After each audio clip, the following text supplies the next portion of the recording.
Matatizo yote, magonjwa ya kichwa Mungu anaondoa. Magonjwa ya kifua Bwana amekuponya.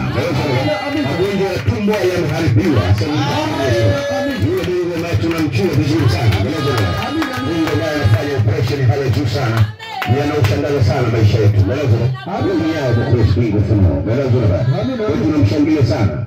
Unaona wengine mmetumiwa roho ya mauti, Bwana sema hii imeharibiwa. Imeharibiwa, hakuna ajali, hakuna chochote. Sema mama ashuru Yesu Kristo funuo.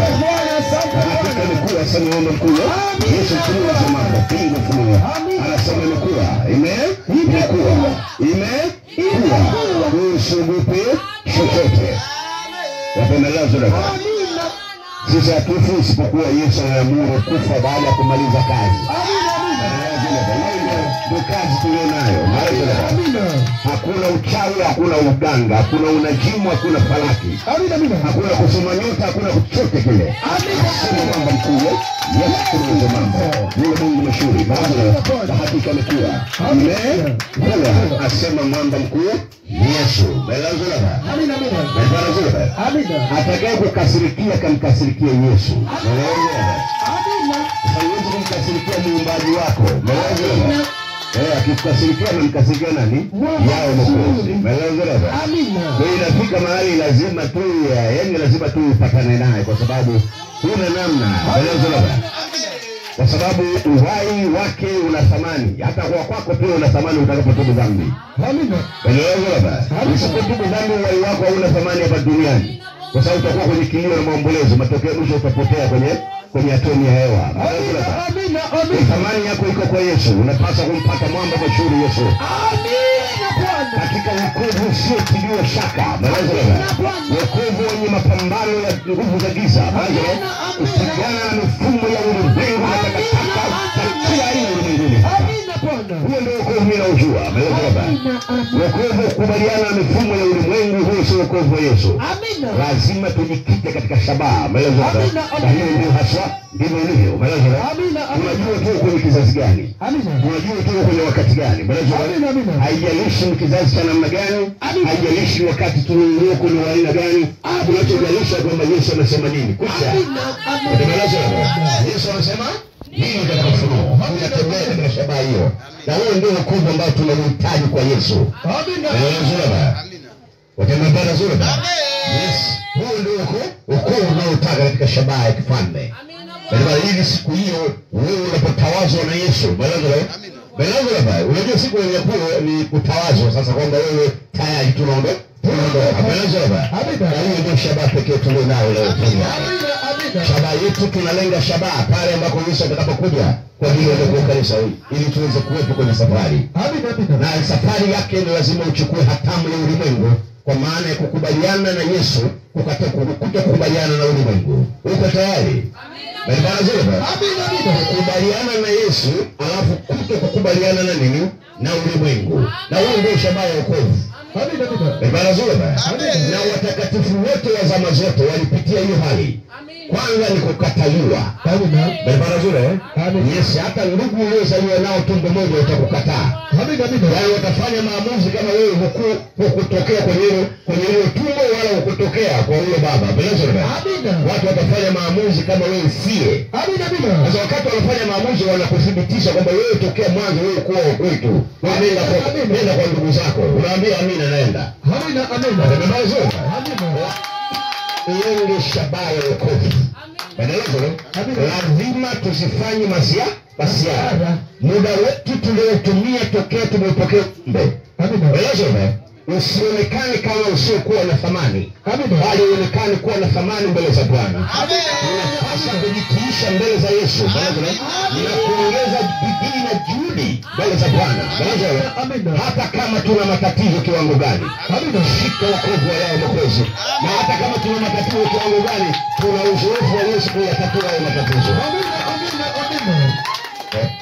Chochote kisikuondoa kwa Yesu. Iwe njaa, iwe mavazi, iwe chochote kile, kisikuondoe kwa Yesu. Bali kufanye kazi kwa kusogeza zaidi kwa mambo ya shughuli. Na wewe ndio ukovu ambao tunahubiri duniani leo. Na wenzetu bila shaka yote kuelekea mwanzo siku ya mwisho watatuelewa kwenye msimamo tulionao. Yesu atatuelewa tu wakati unakuja. Ninaona maelfu kwa maelfu ya watu wanapiga kelele. Ninaona mikutano mikubwa. Wakati ndugu zetu watakapokuwa wanakuja wakiingia kwa ajili ya toba, watasema ndugu zetu mlikuwa sahihi tokea hapo mwanzo. Wengine watasema mimi nilikuwa Ngaranumbe pale niliwanyoshia vidole. Kumbe nilikuwa sahihi. Sahihi wakati anakuja na leo na mtilie. Wewe ulinitia mafuta wakati ule. Usiogope. Aga mbele katika utumishi. Na hiyo ndio sababu tunayo leo. Wokovu ni kujaribiwa. Wokovu ni kuthibitisha wokovu wako kwa Yesu. Uaminifu wako kwa Yesu. Hata kama watu watakunyosha vidole, wale watakunyosha vidole, sawa, wanakuja wanalia mbele yako, wanasema ndugu yangu, wewe ulikuwa uko sahihi katika wokovu. Wewe ulikuwa sahihi katika wokovu, ila mimi nilikosea. Wakati wanalia na kulikia kwamba toba mbele za Bwana, unaambia usiogope. Bwana anasema hivi, umesamehewa leo. Huo ndio wokovu tunaozungumza leo. Wokovu wa kutetewa na dunia. Wokovu wa kutetewa na mifumo ya ulimwengu ni wokovu wenye hitilafu ndani yake. Wokovu wa kweli lazima mtakataliwa. Lazima mtachukiwa. Kwa nini? Kwa sababu kwa kwenye shabaha ya kweli ya mwamba Bashiri Yesu. Na hakuna aliwahi kumfuata Yesu alikubaliwa na ulimwengu. Yesu anasema sikilizeni, huyo roho atakuwa ndani yenu. Ulimwengu hautamtambua, ninyi mtamtambua. Sisi tunamjua huyo roho. Na huyo roho hakubaliwi na ulimwengu. Sasa leo ukiona mifumo na fashenia iko ndani ya makanisa, alafu watu wanapiga pambio na sasa tuna roho mtakatifu. Huyo ni roho nani? Chafu. Kabadilisha tu jina. Lakini jina lake nani? Ni mchafu. Kwa hiyo ni mambo ya kusadikiwa. Kutoka kwa yao Mwokozi. Katika bidii ya wokovu na safari isiyotiliwa shaka. Wokovu wa kweli wenye udhibitisho. Wokovu wa kweli wa kusimama na kutetea wazo la Mungu na kuliishi sawa sawa na Bwana Mungu mashuhuri. Huo ndio wokovu wenye thamani kubwa. Na thamani yake utaanza kuiona pale ambako utakapokuwa unaendelea kuwa mtindo la Bwana. Utamuona Yesu anaanza kukutetea live. Ukiona Yesu anaanza kukutetea live, ujue una thamani mbele yake. Leo tuna ushahidi wa kutosha hapa. Vijana watoto wadogo wa miaka 5, miaka 6, miaka 7 wanasikia sauti ya Mungu ikisema nao. Tuna ushahidi wa ndugu zetu sasa hivi, watu wanaanza kuona maono. Yesu anasema moja kwa moja katika Ufunuo. Hii ni ishara tosha kwamba tunatetewa na Yesu. Tuna nini? Tetewa nani? Na Yesu. Kanisa ambalo watu wake hawana ushuhuda wa kusikia sauti ya Bwana Bashiri Yesu na kuzungumza naye moja kwa moja, hiyo kanisa limekufa. Kanisa la kweli lazima roho afanye kazi katikati ya watu. Na tuna ushahidi hapa, kuna mambo yanaendelea hapo, unakuta watu 2 watatu wana taarifa kuonyesha kwamba yao Mwokozi yuko nasi. Msiogope chochote. Jesus is here. Yesu yuko live. Yesu yuko live. Kama ameweza kutupa nabii 105, 106, mpaka sasa zimetimizwa. Nimehesabu jana tena ni 82. Mbili zimetimizwa katika Ufunuo. Kuonyesha kwamba yawe yuko katikati yetu. Na hizo 23 nguzo zinasubiriwa muda wake. Na hakika zitatimizwa na yao Mwokozi. Ukiona hivyo jua mwamba yuko katikati yako. Mwamba yuko ndani yako. Songa mbele katika safari ya wokovu. Songa katika maadili ya wokovu wa Yesu. Usitishwe na chochote chini ya mbingu. Songa mbele. Wokovu wetu umethibitika katika michoro. Wokovu wetu umethibitika katika njia tunaitembea nayo. Wokovu wetu umethibitika katika wazo kule Mungu. Barabara zuri ba. Wokovu wetu umethibitika katika msimamo usiotiliwa shaka. Barabara tunaishi vile Bwana anavyotaka. Hata kama kuna wakati tunakula ugali na mboga za majani. Tunasema nini? Tunasema nini? Tumelinasa. Barabara. Tumenasa katika msimamo. Huo ndio wokovu wa kweli. Ninakumbuka habari moja nilikuwa naisoma ya William Monroe Branham. Kuna wakati watu walimfuata kwambia Bwana, hebu tuonyeshe mbona kanisa lako watu wote wamefanana. Wakati wao wanahubiri katika karne ya 20. Wakamuuliza mbona wewe watu wako wote wanafanana, sura zao wanafanana. Wanawake wanafanana. Tatizo, hebu tueleze kwa kina kuna jambo gani liko? Kwa sababu unaona watu wote wamevaa suti. Wale kama hivi wamevaa mimi kama mchungaji na wao na tai. Watemenelezo ba. Wakamuuliza akaambia sikiliza hao watu unaoona wanashindia ugali maharage. Lakini wako smart mbele za yao bokozi. Hao ndio wokovu tunaotaka wenye majaribio. Watu kuuliza maswali. Hao ni wakina na wakina nani? Hao ni wakina mbona msimamo wao kana sio wa kawaida huu. Huyu ndio injili Yesu ilivyo. Nilimwambia mwamba wa shule Yesu nitakutumikia, sawa? Lakini nitakutumikia katika njia ambayo hii ambayo wewe mwenyewe uliweka. Hata kama ina gharama kiwango gani nitakuwa tayari kwa jambo hilo. Ile siku hiyo tukionana kule juu mbinguni nikikuangalia Gaspar anasema amina. Gaspar ukinitazama unasema amina. Kwa nini tunashinda katika mazingira magumu ya ulimwengu?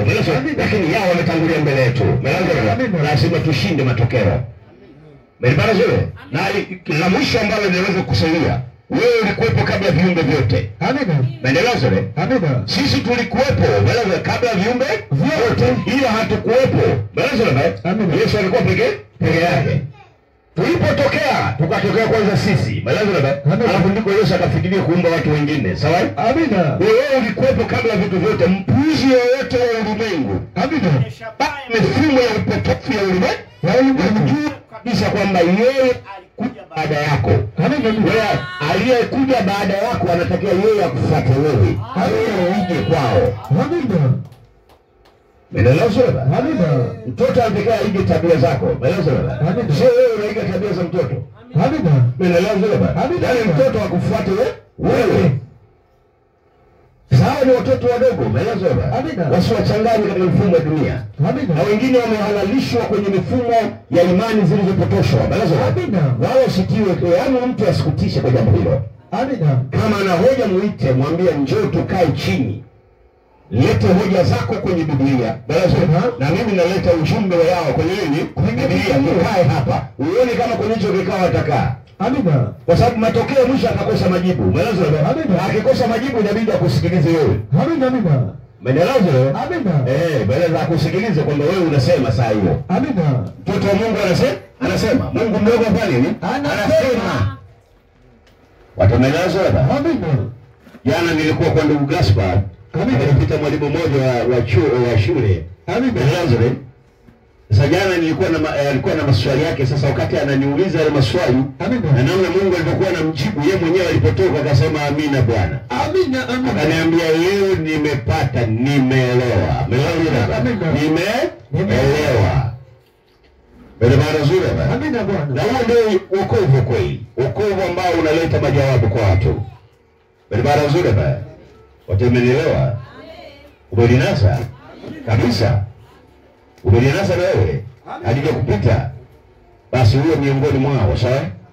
Wale watakaopiga pambi. Melazo baba kule juu mbinguni. Katika mangojeo utakatifu kule juu mbinguni. Melazo baba. Kule utalikuta ndugu zetu, tutakuta ndugu zetu kina Paulo, kina Ireneo, kina Martin, kina Columba, kina Martin Luther, kina John Wesley, utamkuta William Branham yuko kule. Amina. Baadaye baba. Yes, bila shaka wote. Amina. Na kule utamkuta Tumaini, ndugu yetu aliyotangulia mbele za Bwana. Amina. Utamkuta kule, siku moja utamuona kule juu. Kondoo ameshakwenda, amepenya. Amina. Baadaye. Yaani kuna wakati watumia nguvu za kijeshi kumhakikisha kwamba huyu kondoo ila jeuri, sawa? Tumuingize ndani ya zizi alafu mafunga mlango. Amina. Ndio Yesu anafanya. Kondoo hapotei. Amina. Kondoo Yesu fanya nini? Hapotei. Hiyo ndio shuhuda pekee ya Yesu tulionaye katika. Amina Bwana. Basi na ujumbe wake upo, ule utatembea dunia nzima ule. Amina. Sasa tutaanza kuweka kwenye mitandao. Basi baba. Amina. Wokovu wa kweli wa Yesu. Amina. Teule la Yesu hapo. Fanya unakavyoweza. Amina. Siku moja utajikuta unapiga pambio kule juu. Amina. Maana uliingiaje utajua uliingiaje. Endeleza baba. Amina. Yesu apotezi kondoo hata mmoja. Amina. Amina. Endeleza baba. Amina. Ukiona umeangukia upande wa pili, matokeo mwisho kwa kuzimu yaandika tu kule chini kwa mimi sikuwa mteule wa Yesu. Endeleza. Mteule wa Yesu hapotei. Never. Hiyo Yesu alinithibitishia na Biblia imesema huwezi kupotea. Sawa? Watamembele zile baba. Umeninasa? Amina. Wataelewa zuri. Na mteule mwingine yuko Dar es Salaam. Alifariki akiwa Dar es Salaam. Mbele zote mzee mmoja ambaye alinilea. Mbele zote. Kwa sababu nilikuwa na wakati nasoma nilikaa kwao. Mbele zote ndugu mtoto wake mmoja nilikuwa rafiki yangu sana. Amina. Kwa mwaka 2022 wakati ndio nilikuwa kwenye maandalizi ya kuanza huduma. Ndugu yangu akanipigia akaniambia bwana mzee anaumwa. Amina. Nikamwambia sikiliza bwana sema hivi mzee muda wake umekwisha. Anapaswa atubu dhambi. Ananiambia sasa nafanyaje? Nikamwambia sikiliza mpelekee simu. Baadaye nikamwelekeza yule mzee tubu dhambi. Mzee akatubu. Nikamwambia nikaanza kumwelekeza namna ubatizo na namna ilivyo. Mzee akakubali. Nikamwambia mchukueni hivyo na ugonjwa wake. Sawa? Pelekeni kule baharini akabatizwa. Nikamwambia imekwisha hiyo. Balazo na mzee akadumu katika kurekebisha. Nikamwambia waite watoto wako wote waweke sawa. Kama kulikuwa na mgogoro wote rekebisha kwa sababu muda wako umekwisha. Mzee akafanya vile. Balazo na baba. Balazo na baba. Mzee baada muda umefika. Mzee safari. Wewe wa pili yuko wapi? Niko wa pili. Amina. Kwa sababu ni mteule wa Yesu. Bwana aliniambia wewe ni mteule. Balazo na na anamponyeza. Balazo na. Yes. Kwa hiyo tuna ushuhuda wa kutosha wa kupenyeza watakatifu Bwana. Amina. Balazo na baba. Bwana nawaambia shika ujumbe huu. Nenda kaujaribu mbele za Bwana. Ingia kwenye maombi muulize Yesu. Amina. Muulize hivi ujumbe huu ni wako au sio wako? Swali la kwanza. Swali la pili mwambie ujumbe huu ndio unanipeleka, ndio unakuja. Alafu uone Yesu atakwambiaje. Umeelewa baba? Maswali mangapi haya? Mawili. Yaani mambo ya Yesu niambie ujumbe huu ni wako au sio nani? Sio wako. Swali la kwanza muulize Yesu. Na hapa hitaji ya elimu ya theology. Umeelewa baba? Ni mambo yako binafsi mbele ya utukufu kule juu. Amina. Swali lako la pili mwambie, hivi huu ujumbe tunauona hapa kwenye hema unaohubiriwa, huu ambao watu wakiusikia masikio yanawasha, maelezo mwamba, hebu niambie ndio huu unapenya nao, maelezo atakwambia amina. Maelezo hapa huu unapita. Amina. Huu unaona hapa, huu ndio tunakwenda sisi. Amina. Yaani hapa mbio unaona tunapiga ndio tunaondoka. Amina. Yaani hapa hemani ni majaribio ya kitakachoendelea wapi kwenye mbingu ya pili mpaka yule wa mwisho atakapomaliza safari. Amina. Kwa sababu mbingu ya pili ni mangojeo, sawa? Amina. Shughuli yenyewe karamoni, mbingu ya tatu kule juu. Maelezo.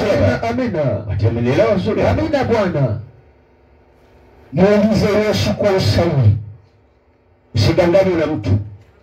Usidanganywe na watu waliopotoka, wengine ni uzao wa Ibilisi. Amina.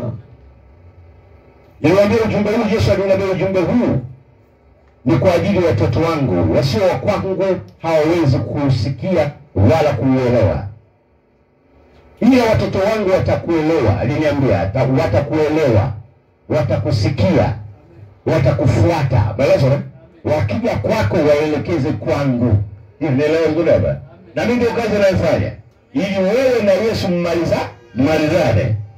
Umeelewa vizuri baba? Yaani hata siku umesikia mtumishi amelala katika Kristo, unasema amina. Maelezo baba, nina ujasiri mbele za Bwana.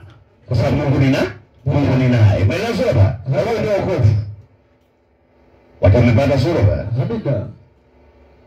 Watamenielewa. Amina. Shika haya mahesabu ya kinabii. Amina.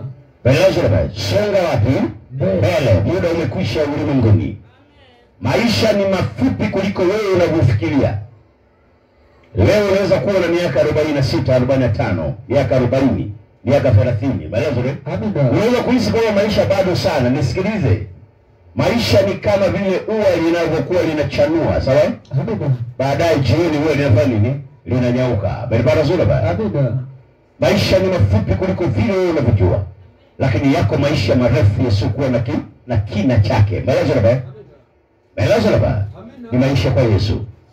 Wewe unatakiwa hivi, wakati unaishi hapa duniani, huishi kwa maisha ya umbile lako hilo. Unaishi katika ufunuo wa Yawe. Kwa sababu sisi hatufi, sisi tunalala, tunahama makazi. Umeelewa? Tunalia cheo, tunavaa lingine tunaondoka. Tunawachia kwenye watalia leo huku, jabati yao beleza. Kaenda wapi? Bali wewe kaenda wapi? Huko ameenda kwenye furaha. Ni unataka mpige huku chini mwelekeo, yani mshangilie kwa sababu mtakatifu kamaliza kazi. Umeelewa? Tena mnatoka mbele. Umeelewa? Mtakatifu kamaliza nini? Kazi. Chayo macho yanafunguka, mnamuona yule pale. Aliwaambia mtu akilala katika Kristo huwa aondoke mpaka anwani yake imehifadhiwa. Ndio malaika wanaondoka naye. Haondoki saa hiyo. Endelea zuri hapa. Yes. Chayo anamwangalia. Chayo macho roho yanafunguka, mnaangalia unasema amina. Mwenzetu yule pale. Bwana unaonaje? Amina yule pale. Amina. Baba zuri hapa. Yes. Nimaliza safari na mwana Bwana na waaga. Tutaonana. Baba zuri hapa. Songeni mbele msogope. Watakatifu mmenielewa vizuri. Amina Bwana. Wao ndio wokovu. Sio wokovu kupiga makelele kwenye msiba, watu wanapiga makelele hawajui maana gani, hawajui jamaa kafia kwenye pombe huko kwenye uzinzi, hawajui hatima. Wewe andika tu pale huyu mchana. Umeelewa? Wala usizungushe. Bwana huyu jana tumalize shughuli yake, aende huko na kilio chake atajua mwenyewe. Amina. Baada nzuri. Hakuna kulea dhambi zime. Wanasema nini? Ulale nini? Pumzike kwa amani. Amani ya nani? Amani ni injili ya Yesu duniani. Yeye kugeuza mioyo ya watu warudi kwenye wazo kwa Mungu. Hiyo ndio amani pekee tunayoitwa leo. Amina. Ukikataa hiyo utakutana na kilio siku hiyo. Hata huko nyuma kukiwa na watu maelfu kwa maelfu. Leo nimeona katika ono la Bwana na hapa naliweka wazi. Amina. Leo ukifuatilia habari ya Kenya, utaona mpaka speech ya viongozi wa ngazi za juu, sawa? Wanaambia mwenzetu tutakuona kule mbinguni. Melazima. Melazima. Yaani watu wanaona ni kawaida kwamba kwenda mbinguni ni kama vile unaenda sokoni kununua nyanya. Amina. Melazima. Amina. Je, ulitengeneza maisha yako? Mimi nimemuona analia kwenye ono. Amina. Umeelewa? Ibaki hapo. Nimemuona analia kwenye nini? Kwenye ono. Haijalishi alibatizwa. Umeelewa zile? Amina. Haijalishi alifanya nini? Je, uliishi sawa na Bwana? Ubatizo hauwezi kupeleka mbinguni. Hata hapa tunabatizwa kwa jina la ubatizo hauwezi kupeleka mbinguni. Hata yule mzee naomba Dar es Salaam alipobatizwa, maana alirejea kwenye kile kiapo. Umeelewa? Yaani aliishi kwenye kiapo chake cha kumfuata Yesu, kutokufuata mifumo ya ulimwengu. Ndio maana wokovu. Wokovu ni kuapa mbele za yao mkozi. Amina. Wokovu ni kuapa kwa mfalme wako kwamba nitakutii katika mazingira yote. Amina. Umeelewa labda? Amina. Wewe umeishi kiapo chako. Umeishi kwenye kiapo ulichokuwa nacho. Umeelewa labda? Huo ndio wokovu. Umeelewa labda? Tutaishi kwenye kiapo chetu. Paulo anamwandikia Timotheo, anamwambia chochele karama uliyopata kwa kuwekea mikono maelezo na kwa unabii maelezo. Lakini baadaye anasema kumbuka yale maungamo uliounga kiapo. Maelezo baba, umeapa mbele za yao, Yesu nitakufuata wewe daima, regardless dunia itasema nini, nitakufuata wewe mfalme unasema nini. Yesu anasema amina, kiapo hichi Yesu anasaini. Je, umeishi hicho kiapo chako? Barabara zuri baba, umeishi hicho kiapo? Au umeishi tofauti na kiapo chako? Ukoo huo ni maisha halisi yanayothibitika. Barabara haihitaji mambo mengine duniani, sawa? Haihitaji uchafu na takataka za ulimwengu. Inahitaji maisha halisi yenye uthibitisho katika ufunuo. Watemepata zuri baba. Haya ni maonyo maalum kuhusiana na watakatifu hapa duniani. Watubu dhambi, warudi kwa Yesu. Amina. Waache kutetea imani zilizotengenezwa darasani. Amina. Imani ambayo wewe unaenda kanisani, ukitoka kanisani unapitia baa unakunywa pombe. Umeelewa baba? Amina. Ukitoka baa unapitia tena huko kushoto na kulia unapita kwa wanawake. Umeelewa baba? Amina. Mama anatoka nje ya ndoa yake. Umeelewa baba? Amina. Baba anatoka nje ya ndoa yake. Umeelewa? Jumapili mchungaji anasema amina, tunakwenda mbinguni. Umeelewa baba? Amina. Wokovu wa kishetani. Amina. Ulioratibiwa ndani ya madhehebu ya ulimwengu. Amina. Kwenye mifumo ya dini na madhehebu ikipoteza panda kwa sasa. Umeelewa? Amina. Uovu wa kila aina leo unafunikwa ndani ya makanisa. Amina. Alafu watu wanakuambia tunakwenda. Wakikutana na wewe wanakushambulia.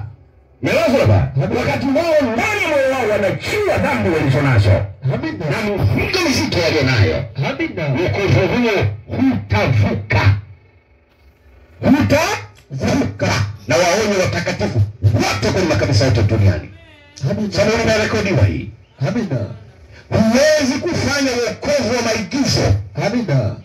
Wokovu ni uhalisia. Amina. Maisha yenye uhalisia. Leo nasema Bwana Yesu asifiwe. Umeelewa? Amina. Umeelewa? Wakati huo unafanya unajimu. Umeelewa? Kwa sababu leo elimu ya unajimu wengi hawaijui. Imeingia ndani ya makanisa na inaonekana kama vile wokovu pia. Umeelewa hapa? Unafanya mambo ya kila chini. Na wanasema Bwana Yesu asifiwe. Umeelewa hapa? Hakuna mbingu ya Bwana Yesu asifiwe. Iko mbingu ya kumfanya Yesu awe ndiye Mungu mashuhuri kwako, kwa maisha yenye udhibitisho hapa. Amina Bwana. Mbingu ya salamu haipo. Amina. Wanionyesha kwenye Biblia kuna mbingu ya salamu imeandikwa wapi? Hakuna. Belezola, hata Yuda Iskariote, Belezola alikuwepo kwenye safari na jina la Yesu alilitaja. Mapepo yalilipuka, Belezola. Ishara na maajabu yalifanyika. Belezola alikuwa akapata afya. Yuda Iskariote sasa yuko chini analia. Hakuna wokovu wa majaribio, wokovu ni uhalisia. Kwa sababu yeye alikuwa mnafiki. Belezola ndani na Yesu akisema hivi yeye akitoka anatoka na kwake anamfuata Petro. Sikiliza wewe. Sio mimi nakwambia kila siku wewe. Umeelewa? Mimi nakueleza wewe sio. Petro anamwambia acha ujinga, tunaenda mbele. Tutajulikana mbele kwa mbele kama utapotea kivyako. Amen. Kasome waraka wa Matendo sura ya kwanza. Utaona Petro wakati anataka kumchagua mtume. Sawa? Amina. Mtume Matia, sawa? Anaelezea pale kwa maana huyu amepotea kivyake, macho amepasuka matumbo mwenyewe, mwacha na uchinga wake. Sisi tuko hapa tunanasa. Wakati huo Roho Mtakatifu hajashuka bado. Wanasema hapa hatutoki. Mpaka kieleweke. Mpaka kieleweke, tutakuana mbele kwa mbele huko. Amina. Watembelea sura ba. Umeelewa? Walipanda sura. Yuda Iskariote kapasuka matumbo. Jamaa wanao wapo tu, wazee mwacheni apasuke, shauri yake atajua mwenyewe. Sisi tunasonga tu mbele. Siku ya Pentekoste Petro amejawa na ule uvuvio, ule Roho amejaa ndani. Sasa anaanza kumhubiria yao kwenye siku ya Pentekoste. Wale watu wanasema watu wamelewa. Petro akamwambia sikilizeni, hii ndio ile alisema utakatifu. Hii ndio ilisemwa jamani. Na sisi ndio mashauri tumetembea na yule jamaa. Ndio huyu hapa sasa amefufuka. Ndio huyu kitu chenyewe ndio hichi hapa. Unakionaje kwani? Watembea sio. Huo ndio wokovu ambao tunazungumza leo. Sio wokovu wa maigizo. Haukuanza jana wala juzi. Alianza nao Yuda nani? Iskariote alikuwa msanii. Kanisani yupo. Piga pambio kweli kweli na mapepo yanalipuka. Hakuna mbingu ya kulipuka pepo. Amina. Mbingu iko moja tu ya kuishi maisha matakatifu. Hakuna wokovu wa kutengeneza. Hapo. Hapo kwa Yesu. Wokovu ni uhalisia. Kubali kutubu dhambi na kuishi kiapo chako. Kwa sababu utaumbuka siku hiyo. Kanisa litaondoka, utabaki peke yako. Yani utatafuta, utalia kilio kizito sana. Wenzako watakuwa tayari wako kwenye mbingu ya pili kule wanamshangilia yao Mwokozi. Sasa tunamshangaa tukimtazama namna hiyo, tuambie ndio wewe mheshimiwa. Amina. Mwenyewe baba. Amina. Atambewazo baba. Yes. Unajua kabla hujaenda kwenye karamu mwanakondoo watu wengi wajui kwanza mmoja wapo ya mambo ambayo Yesu atayafanya. Kwanza tunakutanika pale mbingu ya pili kwanza. Balazo ili Yesu sasa atengeneze yale ule karibisho sasa kwambia sasa wanangu sasa karibu. Sio hapa. Sawa? Mbingu ya pili ndio tutoke pale. Tunaenda ngapi? Mbingu ya tatu kwenye karamu ndio kule tunaenda kushangaza ndio mheshimiwa ndio kwetu huku. Ndio huko. Ndio hiyo. Amina. Balazo baba. Amina Bwana. Ndio wenyewe hivi Balazo baba. Amina. Haya mambo ya kulea uchinga ulimwenguni hawezi kuleta matokeo. Amina. Unaweza ukautetea leo, sawa? Amina. Unaweza makanisa leo mkatetea. Malazo baba. Amina. Ni safi sana kwa sababu saa inakuja mtalia. Mtalia leo. Amina. Leo wokovu umekuwa wahovyo sana. Amina. Wokovu unaanza kudharaulika. Kisa waliotangulia wameharibu. Makanisa wameharibu. Maaskofu wameharibu. Mitume na manabii baadhi yao wameharibu. Wachungaji wa elimu na wainjilisti wafanya nini? Wameharibu. Sasa leo tunatumia gharama kubwa kutengeneza watu waliofanya upumbavu. Wengine leo ni wazee kabisa. Wahubiri waliopotoka. Leo tunahubiri wanatushangaa. Mbele wasaishe injili. Jamani kweli? Mmefikia hapo. Sisi tutahubiri injili ya kweli wawe. Amina. Tena ya moto na sasa hivi ni moto kweli. Mbele watu watubu nini? Dhambi. Tutaanza sasa hivi mitaa kwa mitaa. Mbele mikutano na kila namna tuwaambie watu tubuni dhambi. Hata kama mtu hataki atajua uko mbele ya safari. Lazima tuieleze iliyo kweli, balazo, na tubaki na ushahidi katika ufunuo. Na hilo ndio furaha mbele za nani? Mbele za Bwana. Ndio maana wamama nawaambia, mlioshika ujumbe wa nani kanisa, usirudi nyuma, usigeuke nyuma. Usiangalie aliyepotoka. Melazo baba, mwingine kapotoka. Kalikosa. Melazo baba, wewe umelipata. Usiangalie kushoto wala kulia. Umelinasa, songa wapi? Mbele.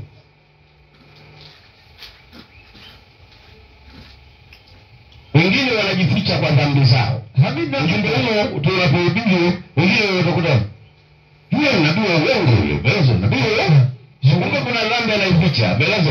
Amekemewa hiyo, imekushia sasa hiyo. Sasa naona hapa sasa njia rahisi ni kusema nabii wa uongo. Nabii wa uongo. Kweli kabisa. Ndani analia. Belazo, ubani wa kweli lakini hapa mimi najifanya tu. Belazo. Amina.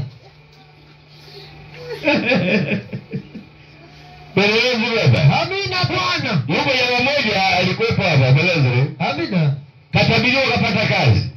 Si watu walitukana mtaa mzima huo. Belazo. Anatokana nabii uongo. Belazo. Nabii uongo yule. Iko hamna nabii. Yaani mimi nimekutabiria. Sawa? Amina. Kazi umepata, unapata mshahara sasa. Belazo tena mshahara yenyewe alikuwa anachukulia benki. Umeelewa? Kutoka hamna kitu. Belazo unayokotoa benki alafu unanitukana. Amina.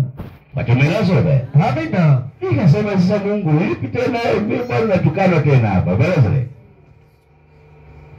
Bora hata kama una dhambi zako, umetabiriwa imefanikiwa. Wako wangapi hapa? Tunawajua watu wamefanikiwa. Belazo baba. Lakini wakiwa wanakwambia amina. Akisikia mtu anasema habari zangu, anawaambia hapana, acha. Belazo baba. Lakini Mungu kamwacha, lakini kazi ana. Bora huyu ana akili timamu. Belazo baba. Yaani kazi umepata, maisha yamefunguka, alafu unanitukana. Belazo baba. Ni hatari sana, Belazo baba. Ni hatari sana kwenye wokovu. Belazo baba. Ni wewe basi useme kweli basi. Jamani mimi pale ni kweli nimetabiriwa, nimefanikiwa, lakini mimi nimeshindwa kwa sababu mafundisho pale kwa kweli ananiponda mimi dhambi bado ninazo. Belazo. Mungu hadharani waambie watu kweli. Sio kusingizia nabii nini? Uongo. Belazo baba. Amina. Nabii uongo apewe nabii zaidi ya 100 plus, sawa? Amina. Mpaka sasa 80 zimetimizwa. Na hizo ngapi zilizosalia zinaendelea kutimizwa. Alafu unasema nabii wa uongo. Nabii zote za dunia zinathibitika kila kukicha. Amina. Unawezaje kutoka ukasema nabii wa uongo? Lazima uogope, lazima fanya nini? Uogope. Na uwe na adabu mbele za Bwana. Amina. Uwe na nini? Na adabu mbele za Mungu Bashuri. Sawa takatifu Bwana. Naweka haya kwa maanwani maalum ya maonyo. Ili watu wote kwenye maskani huu mpate mahesabu ya kinabii. Usirudie makosa ya watu wajinga. Waliomreshwa. Wamelikosa. Amina. Maana zuri wamelikosa katika ufunuo. Wako wengi wamefunguliwa. Kwa mliwani wamefunguliwa wengi. Mimi nilimpenda kijana mmoja, siku moja nimeenda pale Soweto. Pale Soweto kuna mzee mmoja ana kijiwe cha kahawa. Za kabla sijaanza huduma nilikuwa naenda pale kuhubiri, sawa? Sasa wakati huduma mwaka 2022 nikaenda tena pale, nikamkuta kijana mmoja wa tours. Maisha yalikuwa yamefungwa kila kona. Kazi hakuna, maisha yametight kila kona. Yule mtumishi Bwana nikamwambia amina. Nikahubiri pale, nikamwambia sasa ili mjue, kwa sababu kulikuwa na jamaa mmoja pembeni hapa, alikuwa ni wa kanisa fulani huko mjini, akawa ananishambulia. Yaani kama mimi sasa nachohubiri sicho. Yule jamaa nikamwambia sasa sikiliza, ili ujue kwamba nachohubiri ni yao mkosi. Bwana anasema hivi njia zako za uchumi zimefunguka, utakuja hapa kutoa ushuhuda. Belezo hapa. Yule jamaa sasa mimi nimepokea mtumishi, mimi nimepokea. Belezo hapa. Akaondoka. Baada ya wiki mbili mimi nikaenda pale. Belezo sijakaa sasa sikijana akatokea. Mtumishi. Imekuwa mtumishi. Njia zimefunguka. Akatoa leo siku mimi hata sikumbuki. Belezo. Hii hapa mtumishi nina nayo. Akaanza kuambia ni Mungu anasema. Belezo hapa. Amina. Kuna wakati unahubiri ukiona mtu anakusumbua, macho yanafunguka tabiri. Belezo hapa. Akikutana nao kesho yake anakuja anasema amina. Belezo hapa. Amina. Hiyo ndio injili ambayo tunataka. Amina. Watu wakaanza kuambia bwana mimi tabiria nikuwa.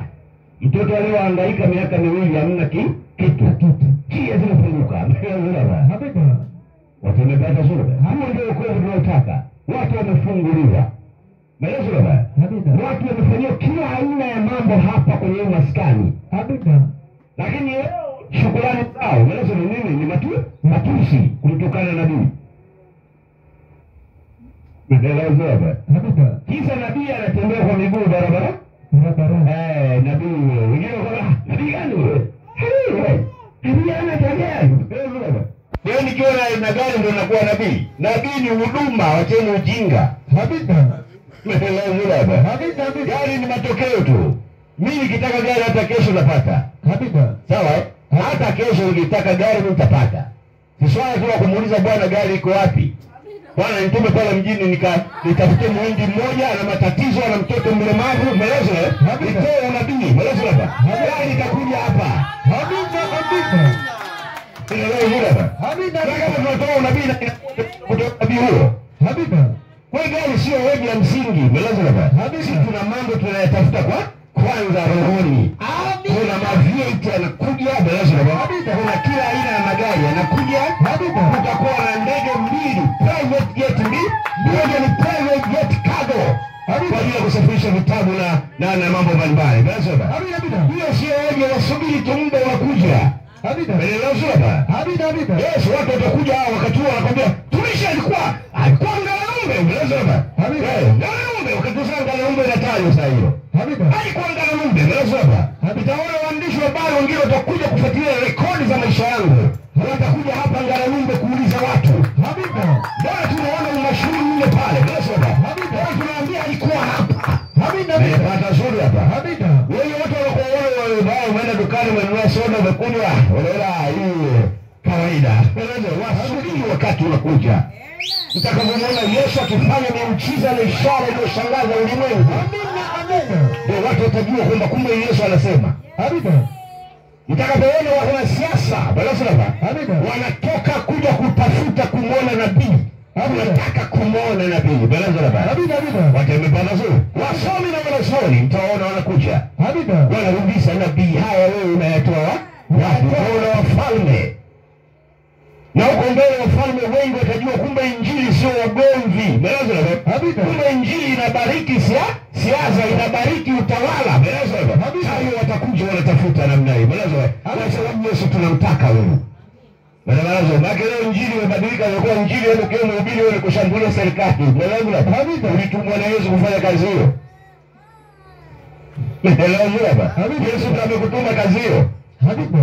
Wewe kuna vitu vya ajabu sana sasa hivi. Yesu anahubiri injili karne ya kwanza amekuta utawala wa Roma. Umeelewa? Uliona alikuwa anatukana Roma? Hapana. Alikuwa anasema Roma? Hapana. Alikuwa anakemea? Hapana. Alikuwa anamsema Herode? Hapana. Alikuwa anakwenda kumsema Pilato? Hapana. Umeelewa hapa? Leo inatoka wapi mambo haya? Mimi nashangaa sana haya. Amina. Sio maana yake injili mpaka mfalme akisikia, yeye mwenyewe anaburudika. Umeelewa? Alafu anasema na mimi namtaka ndi Yesu. Umeelewa hapa? Amina. Sio magomvi na mapigano. Bado mfalme anaweza kukaa na sasa hii ni injili, Yesu ni kweli umenifanya nimekuwa mfalme. Kwanza mbona wao wananitukana hawa? Umeelewa hapa? Amina. Watu wameelewa hapa? Amina. Wokovu ni uhalisia. Tutaishi sawa sawa na neno la Bwana. Na wenzetu wengi injili inaenda kuwabadilisha mioyo. Wengi watabadilika. Umeelewa hapa? Watarudi kuishi sawa sawa na Yesu. Amina Bwana.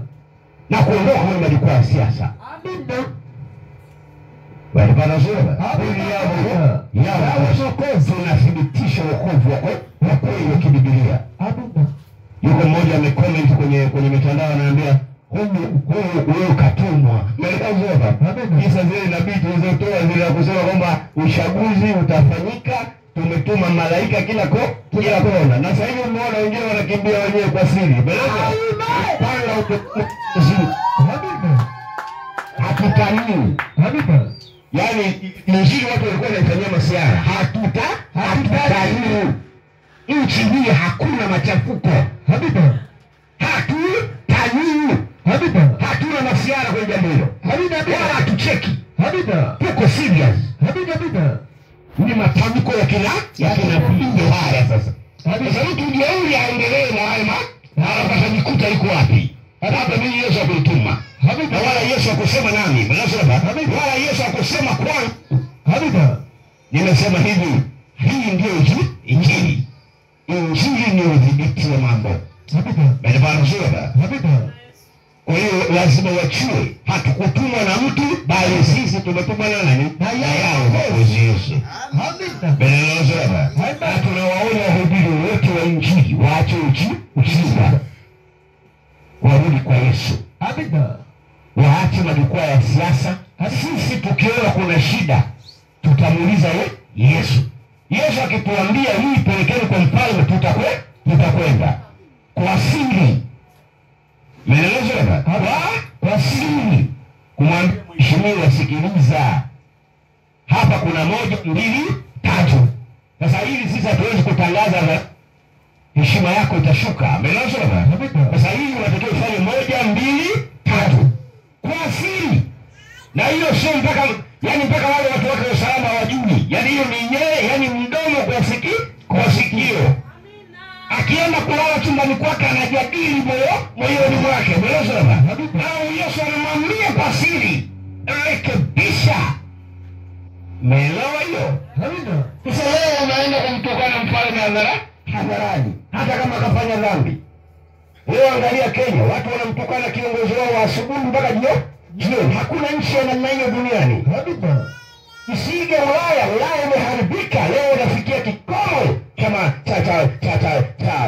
cha mfumo wao wa demokrasia na haki za binadamu leo disainiwa kwa misingi ya uharibifu duniani. Amina. Hakuna kitu kama hicho. Hakuna nchi ya namna hiyo duniani. Haiko. Umeelewa? Yesu hakuweka utaratibu huo. Mfalme anapaswa kuheshimiwa. Kwa maana Yesu aliandika kwenye Biblia yake kwa sababu anawatambua. Anasema mcheni Mungu, mpeni heshima nani? Mfalme. Yeye ndiye alimweka. Sasa unataka kumshauri. Umeelewa? Unataka kumsikiliza. Akipotoka, sisi tunamuuliza Bwana, kapotoka. Habita mheshimiwa tunafanyaje? Yeye anambia sikilizeni. Hii mpelekeni au hii msimpeleke, mimi nitafanya ya kwangu. Na ya kwake Maana Yesu tunayajua mengi, maana Yesu ana njia nyingi ya kufanya. Kuna uzoefu huo. Umeelewa? Hahitaji watu kuandamana. Wewe unashangaa mpaka wapiga sasa tanda. Wewe umetumwa na Yesu. Unaandamana unaenda kufanya nini? Unaandamana. Unaenda kufanya nini? Sasa wanakuja walisema wataandamana, mbona wamekimbia? Wako wapi sasa? Wameacha kondoo wa Yesu. Wamekimbia wameacha kondoo. Maana mmoja asikia na mke wake naye, si naye mchungaji wake, si injili ya wapi? Mwanamke kwa sababu wa injili. Na mke naye kakimbia. Haya kondoo hao mmewaachia nani? Yesu ndio aliwatuma. Kuna mambo ya hofu sana duniani hapa. Sasa ukihubiri injili unasema huyu katumwa. Mimi sijatumwa na Yesu. Wala sihubiri habari ya siasa. Ninahubiri uhalisia, ni makosa kwa mujibu wa Biblia. Mfalme anapaswa kuheshimika hata kama mna utaratibu wa kubadilishana madaraka. Angali yuko madarakani anaheshimika. Hata siku akiondoka bado ataheshimika. Meloyo, Yesu ndivyo ilivyo. Amina. Kwani baba yako wewe aliyokuzaa unamheshimu? Wewe ukizaa mtoto, baba yako anaitwa nani? Babu, sawa? Wewe babu haheshimiki? Anaheshimika. Kila kwa sababu kapitwa na muda, anaheshimika. Pamoja atacheza na wewe mjukuu wake, lakini akileta ujinga anakuja kukwambia bana mjukuu wako, mtoto wako bana amefanya moja vita, unamwita ndio wewe sikiliza, huyu ni baba yangu mimi. Baba, lazima mheshimu. Makofi. Unamweka sawa, unasema amina. Sasa leo mtawala akishamaliza madaraka vimemtokana. Hata kama kuna makosa, makosa hakuna ufalme ambao hauna makosa. Lazima watu wawe na nini? Na adabu. Hakuna nchi isiyokuwa na misingi ya kuheshimu watu wazee. Haipo. Hakuna nchi ya namna hiyo. Leo mpaka vijana wapumbavu ndio kwenye mitandao wanatukana wazee. Lakini mshangaa. Tena sasa kuna utaratibu mwingine ndio umenishangaza kabisa. Wewe unashangaa watu wanatokana mpaka jeshi. Yaani jeshi wanatoka wanatoa tamko. Umeelewa? Kesho yake watu wanamjibu nani? Msemaji wa jeshi. Umeelewa?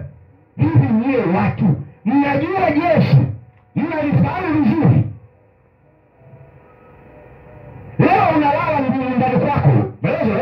Tena wanakooma kabisa. Wengine wanakooma vibaya. Umeelewa? Watu wako baharini kule. Umeelewa? Wanajeshi wanapigana usiku. Uzima wa mbuki hizo nchi. Umeelewa baba? Alafu leo unamjibu wewe, acha mara moja uenda wazimu.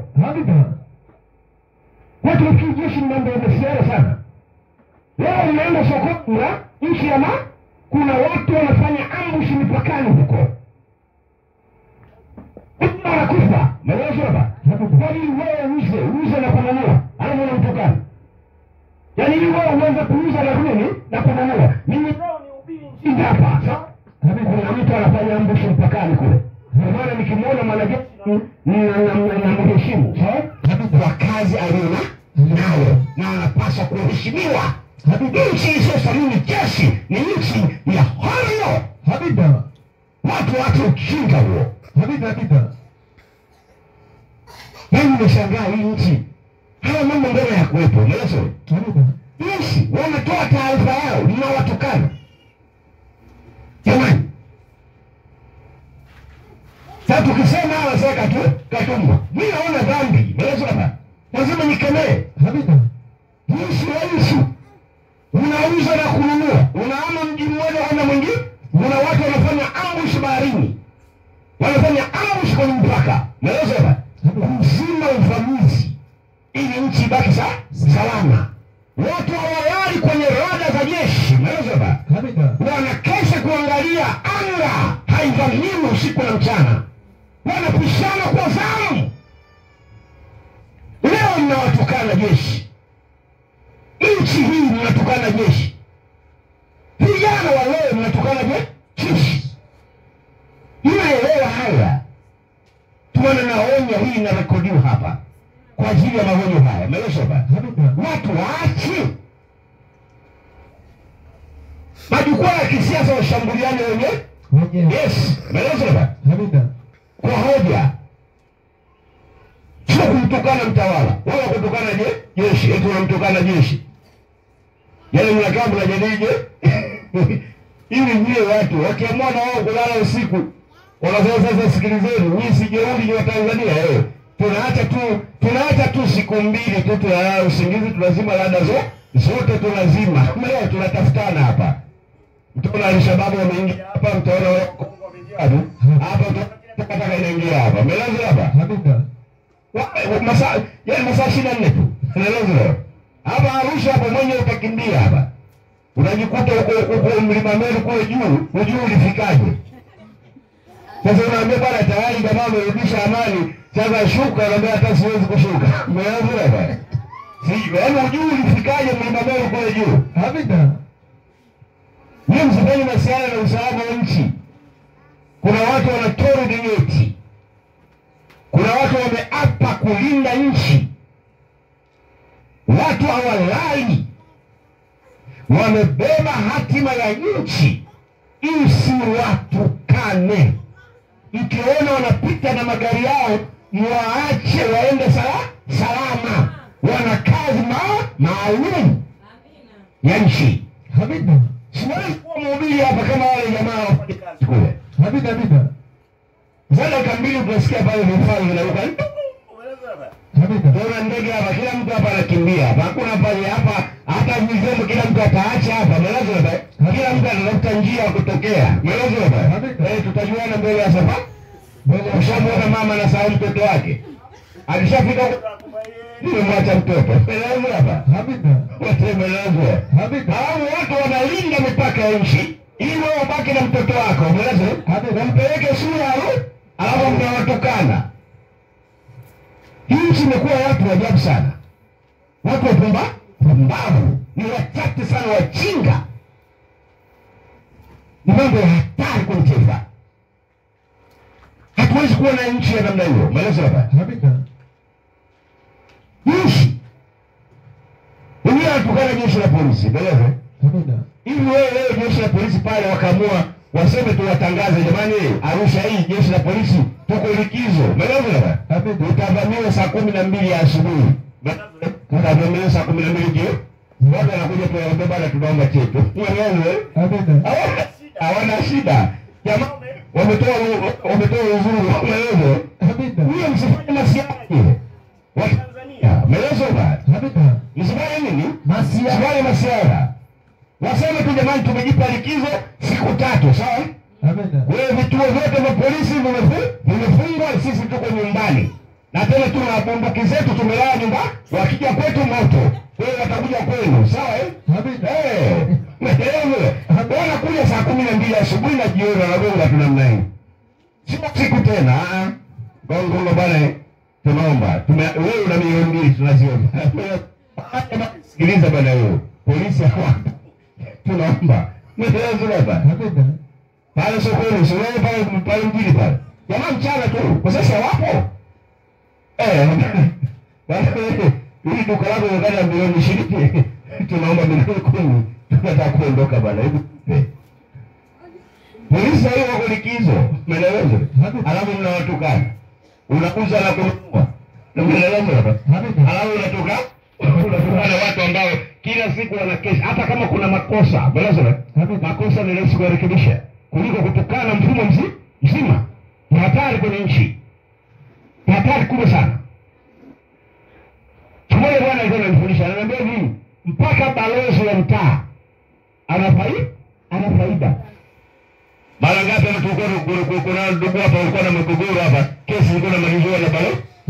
Sasa anaweka wewe, sikiliza wewe, kaa hapa. Wewe unasemaje? Haya, sikiliza. Semaje? Kesi ni watu wanapatana pale Amina. Alafu unadharau. Kesi ngapi mnaenda kwenye kata? Mnakaa pale mnajadili. Ndio. Alafu unatokana. Hiyo watu. Wanaita nani mwenyekiti wa mtaa, sawa? Kesi inaenda kwake anazizima. Wewe sikiliza. Wewe kesi lakini wewe ndio mwonevu wewe. Ni kweli sababu hajashinda kujieleza lakini wewe ndio Sawa? Amina. Anamwita pembeni sasa, subiri acha ujinga. Sema kweli unamdai, anakudai shilingi ngapi? Tayo kaandika milioni 2, sawa? Anamwambia sikiliza, nitatumia mamlaka yangu unajua afizeni 200,000. Sasa mbona umeandika milioni 2? Acha ujinga.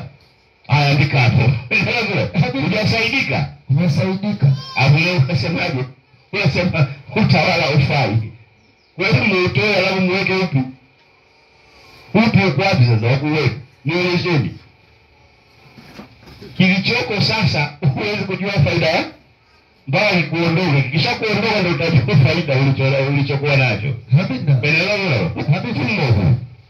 Unaona huu. Lazima baya. Amina. Unafanya tufanye biashara. Mko huru.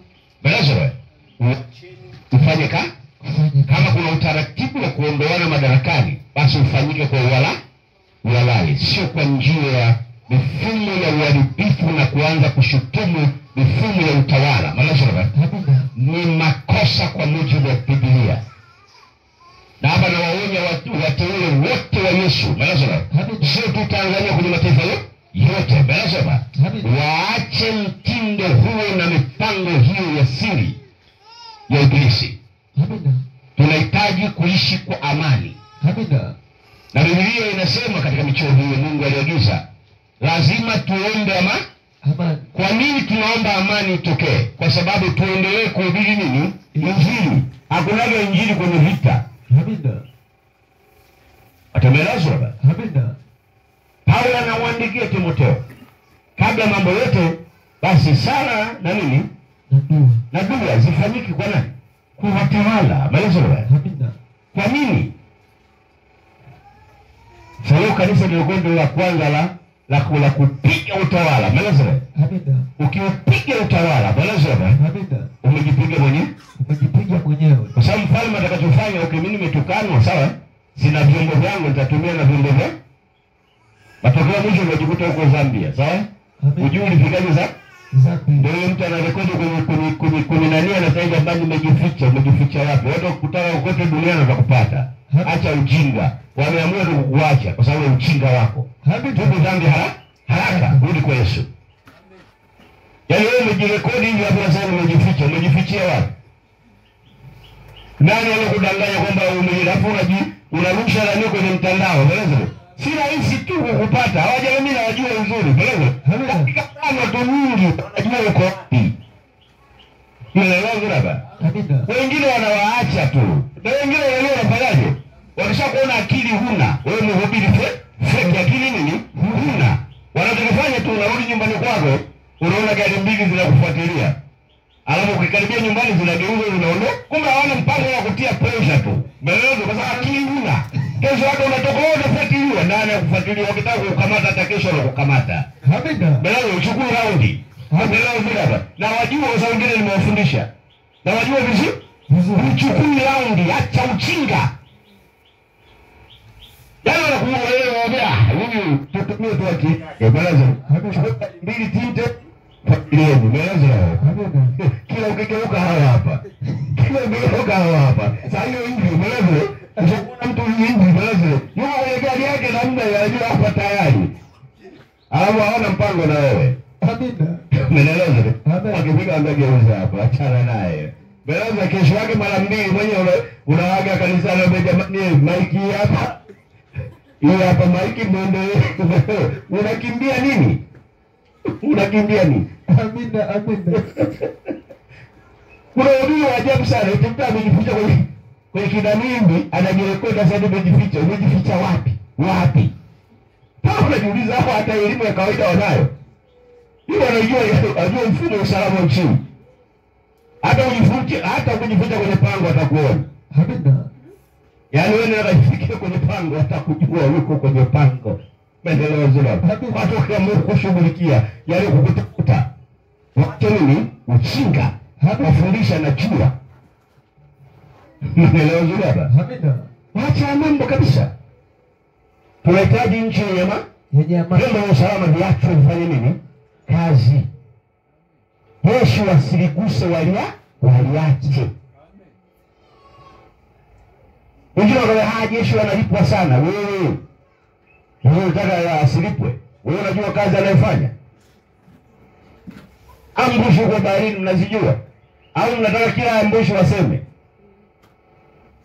Waseme jamani Tanzania jana ilikuwa tu nusu mvamiwe na sasa hivi ndio mateka wote. Ndio mnataka hiyo? Wananyamaza wanaficha siri. Amina. Umeelewa wewe? Amen. Baba anarudi nyumbani na kibaba cha unga, sawa? Amina. Umeelewa?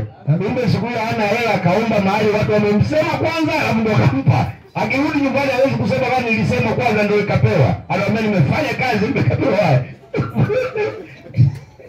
Acheni mambo hayo. Amina, amina. Sasa arudi nyumbani akwambia kulepa. Sasa jamani nimesema sasa? Kaambia leo nimepambana. Wewe. Amina. Kumbe kaomba alafu kasema kwanza. Na wenzake. Balewa hapa. Lakini akirudi nyumbani asema alichosemwa. Anasema nimepambana leo. Wewe si mmeona? Wewe ndio Yesu aseme kila kitu. Aseme kila kitu. Wanachokutana nacho. Mtakaa hapa. Sikila sio itakuwa ni refu tu. Umeelewa? Kila mtu akikaa lakini labda kesho jamaa atakuja taarifa kwamba nchi imeshatekwa. Umeelewa hapa? Amina. Acheni ujinga. Acheni watu wafanye kazi. Amina. Na lazima tupate elimu kuhusu jeshi. Unajua hakuna elimu kuhusu nini? Jeshi. Leo akimwona mtu amevaa kombati vile na kwanza unajua mpaka amevaa hiyo kombati nini kimetokea? Kuna miezi wanasema wana wiki ngapi ile 6 sijui. Wiki 6 hakuna kulala. Yaani hakuna kulala. Hakuna usingizi. Ole wako lale. Kazi una. Juzi nimekuta mzee mmoja mtoto wake amefukuzwa jeshini. Amelala wiki ya mwisho. Mwanzo watu wakamfukuza. Hawalali. Wanafundishwa kwamba bwana ikitokea vita, sawa? Wewe unajua tayari mashine tulishaisuka. Wewe kulala wewe huwezi kulala utaingia vita. Sasa wewe umelala wiki ya kwanza, ya pili, ya tatu umelala. Sasa ukitokea vita usitalala njiani. Kilala njiani sio watu wanapiga risasi tu. Ufai jeshini. Wewe ukiona mtu amevaa kombati unajua kuna shughuli nzito ameandaliwa kwa ajili ya kiapo cha taifa. Kufa kwa ajili ya kulinda mipaka ya nchi. Alafu wewe mnawatukana. Kukosa adabu kulikupindukia. Kukosa nini? Adabu kuliko pindukia. Ndio maana nawafundisha hapa. Injili tunayohubiri ni injili ile ya mitume na manabii. Ile utawala tunaokuta. Sawa? Sisi huo ndio hasa tutaombea. Kama mnataka madaraka yetu tena ndio sisi haturuhusu. Ile tuna nini? Tunauombea. Na ndio maana unaona nabii za kuzuia mambo. Unasema watamelashwa. Za kuzuia nini? Za kuzuia mambo. Yes. Na wao tufanye hivyo kwa sababu tunajipendekeza. Biblia ndio inasema. Yesu ametuambia tufanye hivyo. Kwa hiyo hatuna njia nyingine. Belezo na baba. Hatuna lugha nyingine. Hiyo ndio njia yetu sahihi. Haki leo imekuwa kwamba ukiwa mhubiri wa injili lazima utukane utawala. Alafu upate followers. Umeelewa? Sasa wajinga wengi wako kwenye mtandao unajua Wapumbavu wengi sana wako mtandaoni. Sasa wanaga kazi ya maana ya kufanya. Umeelewa? Wao kikuwa ndio hapa wanafuatilia hivi. Kwa kweli. Huyu jamaa atakuwa mkombozi wa taifa. Udai kwamba kwamba nchi haijakombolewa. Yaani wewe unatoka hapa unaenda chini, unafanya biashara jioni unarudi sasa nchi haijakombolewa. Ndio wazimu. Amina, amina. Wewe ukichaa wewe pindukia. Yaani mnataka mrudi kwenye zama za ukoloni. Wakoloni waje. Waulisema wazee waliishi kwenye ukoloni. Huyu ndio wazimu kabisa. Yaani wenzenu wanatawala wale mliochagua wenyewe. Mnasema nchi haijakombolewa. Wewe wao ni wageni sasa. Uenda wazimu na ukichaa. Chani kinga unapita. Wewe unatoka hapo unaenda Mwanza unafanya biashara. Unatoka Mwanza unaenda Dar es Salaam. Lazima. Unafanya biashara kila mahali na kila mahali unakaribisha vizuri. Hakuna mtu anakuuliza umetokea wapi na nchi haijakombolewa. Uenda wazimu huo. Kuna mambo ya kichinga sana yanaendelea. Badala ya kujenga hoja ya mahali tulipo, wajenge hoja kwamba tutafanya 1, 2, 3 kwenye hoja. Umeelewa sasa? Nchi haijakombolewa. Na wanatoka kabisa wanaenda nje ya nchi kwa kukutana na vikundi vya ushoga na shaka. Yes, vile kipumbavu vinatoa hela huko wanafanya mchinga wao. Wakija wanakwambia nchi ya nini? Haijakombolewa. Pumbavu kabisa. Nchi haijakombolewa. Wanajua tu mwaka 60, kwani 1961 kilifanyika nini tarehe 9 mwezi wa 12? Nini kilitokea? Watu wachinga kabisa. Nchi haijakombolewa. Na mhubiri kabisa sasa, yeye mmoja anateza unabii wa kipumbavu. Anawaambia watu kuanzia mwezi 7 mpaka mwezi wa 11 nchi inakombolewa. Mhubiri wa Injili, wewe akili huna. Habibi, akili huna. Nchi haijakombolewa. Yaani umesimama unahubiri, ukitoka unaenda dukani unanunua soda na kunywa. Basi nchi inaendelea. Basi unasema nchi haijakombolewa. Wewe. Na unawaaminisha watu kabisa waamini kabisa nchi haijakombolewa. Muamini akitoka anasema nchi haijakombolewa. Umeelewa? Akija kwenye mambo ya Mungu, nchi haijakombolewa. Mungu akiangalia anasikiliza. Anaangaza wote wachinga hawa. Amina, amina. Sijibu wapumbavu. Amina, amina. Nchi haijakombolewa. Wewe unaweza paka unafika mahali sasa hata ile elimu tu ya kawaida cosmo ile ya moja kwenye mmoja hawa watu hawana. Mimi na mashaka nayo sana. Amina, amina. Nchi haijakombolewa. Nchi haijakombolewa. Mtoto wako anamaliza form 6. Anaenda chuo kikuu hata 100 tu. Wanampa mkopo anaambia soma bure. Baadaye utarudisha kidogo kidogo. Nchi haijakombolewa. Uliona kwa mkoloni, kwenye ukoloni ilikuwa hivyo. Uchinga huo. Nchi haijakombolewa. Nchi haijakombolewa. Imekombolewa. Wewe unataka kufanya mkomboe wewe kutoka kwa nani? Leo taajabu ya kwamba nchi haijakombolewa. Inataka kukombolewa kutoka kwa mikono ya mafisadi. Sasa muuliza sasa tuanze ufisadi ndani ya mifumo yenu ya nini? Ya system za vyama vyenu. Tuchunguzane huko ndani. Tuone nani fisadi. Utakuta huko ndio kubaya kuliko hata huko anakuonyesha vidole. Mbona mzuri hapa? Amina. Nchi haijakombolewa kwa sababu ya ufisadi. Wewe umefanya ufisadi, umechukua hela za mashoga na wasagaji unaleta Tanzania kwa ajili ya ushetani. Amina, amina. Sasa nani fisadi? Nauliza hapa, nani fisadi? Fisadi. Sema baba. Amina. Nani fisadi sasa? Amina. Watu wanafanya vitu vya kichinga, watu wasiokuwa wanachua mambo. Umeelewa baba? Amina. Watu wamechukua hela za kipumbavu huko. Umeelewa baba? Amina. Na tunajua vyama vyao vya siri. Tunajua na mikakati yote ya kipumbavu ya ulimwengu ya nchi ya Tanzania. Umeelewa? Amina. Ya watu ambao wanafanya mambo kwa shabaha za kipumbavu. Amina. Hao wanakwambia nchi haijakombolewa. Semeni hii, jamani, sisi tunachoona tuna sera hizi, sawa? Sisi tunafanya moja mbili na masuala ya siasa yanajengwa kidogo kidogo. Huwezi kwa kumpuka tu leo, mimi nataka niingie Ikulu, sawa? Nikishaingia Ikulu kwa ngoja nichukue hela kwa nje ya nchi, tufanye chochote kinachowezekana. Kama ni mapanga atende, ili mimi nitangaze kwa wewe. Wewe ndio wazimu. Ujue kabisa wewe ukicha, wewe unapitiliza. Amina. Sababu na vichao wengine wanapitiliza. Wanapishana viwango. Amina. Wewe unakuwa ni kuchao wewe zidi. Mimi nazungumza kama nabii wa Bwana. Hatutaki uchinga kwenye nchi hii. Amina, amina. Hatutaki nini? Uchinga. Amen. Kama wameshindwa siasa waache. Amina. Ukiona wakati mwingine unajua siasa, mambo ya siasa kwetu, Ukiona upande wenu hamna namna yote mnachokifanya. Siamie kwa upande wa pili kwa siku moja atakuwa rais wa nchi. Labda iwe hivyo. Amina. Sio kwa njia za kijinga. Ukiona wenzako wako wengi wana nguvu, amia kwao, jiunge kwao, piga mapambio, sema amina, amina. Labda siku moja atakukumbuka. Amina. Amina. Kazi yako unatoka nchi haijakombolewa. Nchi haijakombolewa hii hapa hii. Haijakombolewa hii. Na nyimbo ya taifa tunaimba. Sawa? Amen. Mungu ibariki nini? Afrika tukimaliza Mungu ibariki Tanzania. Amina. Nchi haijakombolewa. Mnataka kuikomboaje sasa? Swali la kuja sawa. Nchi haijakombolewa. Mnataka kuikomboaje? Kwa fedha na mashoga na wasagaji nje ya nchi. Na fedha za hovyo za mikataba ya siri ya kuleta machafuko na mgawanyiko kama mataifa mengine yanayofanya. Ili hapo watu waumane, ili rasilimali za nchi matokeo mwisho watu waingie kwenye uharibifu mkubwa wa nchi. Ndio mnachokitaka hicho. Hiyo tumesema hivi. Sasa kama watu walikuwa waijui Injili, sawa? Sasa wataijua. Amina. Tutatumia majukwaa yetu. Tutasafiri.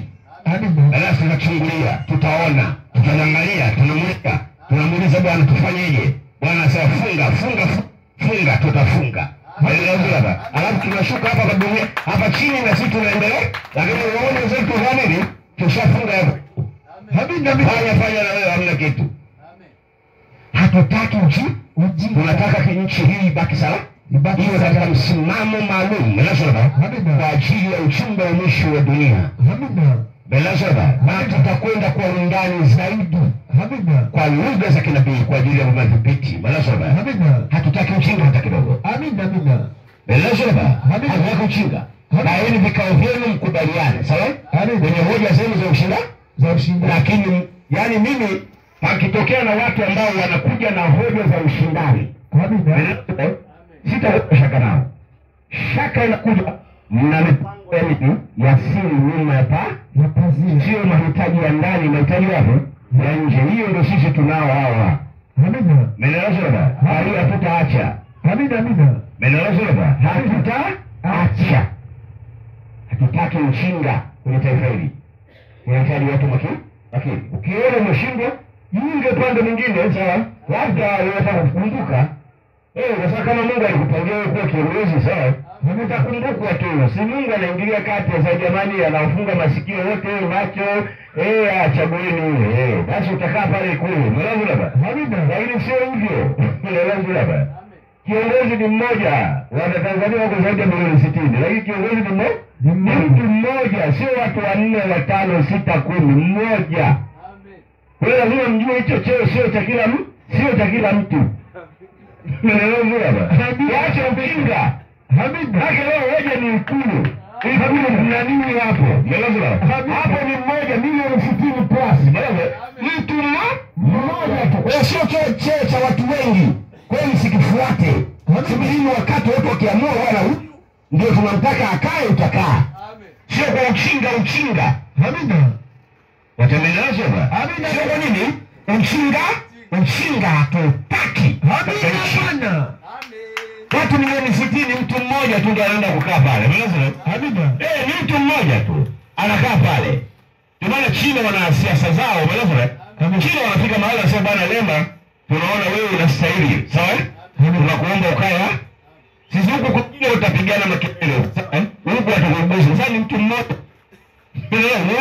Mmoja. Sasa kwa nini tugombane wote kwa sababu ya kuangalia mtu mmoja? Tunatakiwa mmoja. Leo harakati wote wanataka kwenda Ikulu. Kuna nini hapo? Kuna kitu gani hapo? Alafu sasa unataka paingia kutoka kwenye msukumo wa nje. Sawa? Kumbe una mikataba ya siri nyuma ya pazia. Tuletee matatizo kwenye taifa hili. Hatutaki. Hatukiona wanalazimisha tutakwenda kwa Bwana. Anawaambia huyu anatusumbua. Bwana huyu anatusumbua, anataka kutuletea 1, 2, 3, alafu uone shughuli yake. Tutaki uchinga hapa. Ikulu anaenda kukaa mtu mmoja tu. Milioni 60, mtu mmoja tu anaenda kukaa pa mmoja tu. Ngana nini? Kila siku makelele tu tunataka serikali sio. Mtu mmoja ndio anaenda kukaa pale. Mtu mmoja tu. Wewe acheni kufikiria hayo. Fikirieni mambo ya msingi. Jengeni hoja, pambaneni mlazo. Leteni hoja zile zikionekana nzuri wenzao watazichukua. Ndio siasa. Wewe ukiona wakati mwingine mmeshindwa, amie wapili mtakumbukwa. Mlazo hapa. Maisha yanaenda. Mlazo hapa. Sio siasa.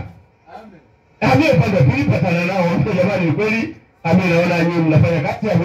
Natende mtu yake mnikumbuke, na shida. Baadaye leo umekuja tutakukumbuka. Siku moja mshangaa DC mara hujakaa sawa, mkuu wa mkoa hujakaa sawa, jamaa anakwambia ubunge waziri mlezo.